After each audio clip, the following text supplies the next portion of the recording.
This actually has a really nice canopy up at the top, but as it starts to get down to the middle, now the canopy is missing. And so what we're looking to do is allow nice little sprouts like this become significant branches. So yeah, this might look real small and insignificant right now, but give it 2 years, it's going to be that thick around, and it might just come right out here and be nice green material. Now, it doesn't mean it needs to grow out to the road. If it does start to grow out into the road and become dysfunctional, we don't want to remove it completely, but instead just reduce it and make it small. The tree also gets the 3 benefits of keeping the middle canopy, which are protecting itself from the wind with vibration reduction by absorbing nutrients in low sunlight conditions like dusk and dawn that happens every day, and also when we are keeping sprouts, it's getting more nutrients to the rest of the tree, and so we are buying time for things to get thicker and stronger. What do those little sprouts do for this?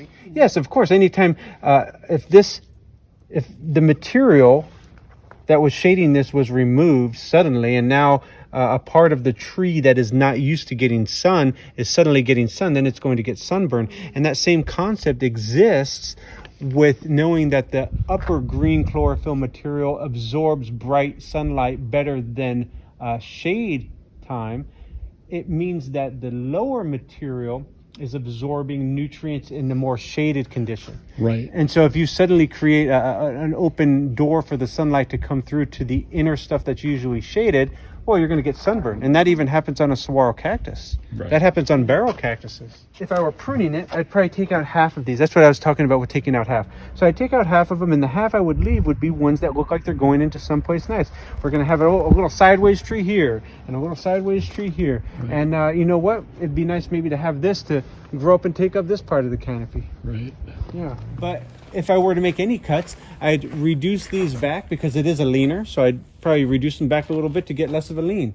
And then I would probably make reduction cuts on this as well to subordinate it from this leaner, so this leaner can go in the opposite direction of the lean. But before any of those cuts can be made, we need to give it an opportunity to grow some middle material, in this case in the form of sprouts, that in 6 months to a year are going to be a lot thicker, and they just might be possible opportunities to reduce back too. Look at all these nice branches that could have been, right? Yeah. Very nice. Look at how nice this one's doing. Yeah, it would be a shame to remove these lower ones right now. They're not in the way, they're functional. There's no reason to remove them.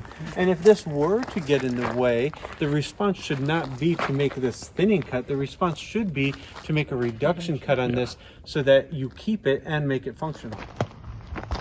So what would I do on, say, a sprout like this? I would see if it can get out of the way. It looks like this branch is going into that. Now, if you have to make a thinning cut, you also make another reduction cut so that you can preemptively avoid that weak growing length that will happen. Right.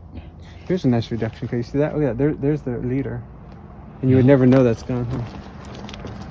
Right, here's all these thinning cuts that cause weakness in length. But if this, rather than this being removed, if it had just been reduced, you'd still have a nice canopy here that benefits the tree in those 3 ways. It was lion-tailed, and those sprouts are the tree's response to trying to regrow the middle canopy. So nice, even these sprouts at the very bottom. Oh man, these are great. Absolutely keep these, because this is going to be a nice lower green area. So this is great. This is a great example of having an upper, a middle, and a lower canopy, the entire inner canopy. And so now what should be done when it starts to go to the trail? We don't want to make stub cuts where we leave little stubs. We want to try to find those reduction cuts. So say, for example, here's this leader, here's the branch. This would be an excellent cut to bring this back away from the walkway. And it also subordinates this lower limb from what is above it. And does it mean if we're pruning to ANSYS standards, we have to leave it looking junky in there like that? No, we could still clean up. When you start to take out those crossed limbs, then things aesthetically just appear less junky. And when you start to take out all the gray, because a lot of times a palo verde will kind of have a gray hue to it, but when you just take out all these little gray limbs, it starts to have more of a green hue than a gray. This cholla that's growing on it great. The tree is supporting the cholla. If those limbs come out, that cholla will absolutely fall because it's dependent on the Palo Verde. But who cares? It's not on a path. You know, you could even make the cholla a little more visible if you wanted, because that looks nice by taking out these stubs, by reducing limbs, because when you reduce, well, then you could see through the tree a little bit. Dead material was taken out. Oh, that'd be an absolutely beautiful Palo Verde. Right. Take out the dead, and because it doesn't look like it's ever been touched. Take out the dead and it's great. I think anything requires pruning now because it all needs to grow back. It all needs to grow back. And if I were to do any pruning, it's not like you would notice much of a difference. Right. So even in my before after photos that I tend to take, if before I get to the tree it was lion-tailed, the middle has been taken out, I generally don't do a before and after photo of it, because then that's misleading to people thinking that maybe I did the work of taking out all the middle. Yeah, you got to let it. You have to look at it over time. Is what Sure. you're saying. Yes, exactly. Right. In a tree like this, would you recommend removing? I mean, it looks like the Cambrium. I think Alex suggested removing this tree. There's not much. I think it's a good opinion of Aleck to remove the tree, but it's still green. And Yeah. if it's green, I'd keep it, unless you plan on planting something right there. Yeah, his comment was, for a lot of these, you know, if you're putting water on these trees, Why waste the water on something that you're going to that's not going to be growing anytime Yeah. soon. He said, or you know, it's going to take a lot longer. If you planted a new tree for the same It'd be amount of quicker. water, you'd get a lot more that's true. shade a lot quicker. And depending on how old this tree is, it may be in already a phase where it's not growing as fast. Right. So yeah, for the amount of water you use on it, you might just be better off planting another one. Right.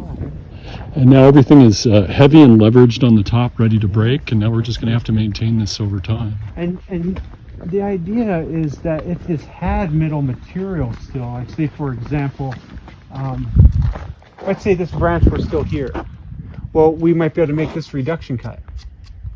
Or if you still had a branch right here, you might be able to make this reduction cut and you wouldn't have this issue. Right. Because now it becomes a safety issue, right? Sure. Something that needs going to I don't require. think it's going to break because it has decent taper to it. But over time it could become a safety issue, so that's why we find nice reduction cuts up there, because reduction cuts will do two things. Not only will it immediately take away weight and leverage, making it less likely to break, but it will also buy time.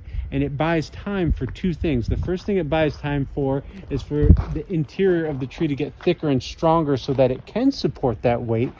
And the second thing it buys time for is for more sprouts to grow, which will be future options to reduce back. Yeah, and a lot of the dead material, it's just dead material. That's stuff that volunteers such as myself and Mary can take care of and you know, save the HOA a little money. A lot of times with dead material, you don't have to make the perfect cut.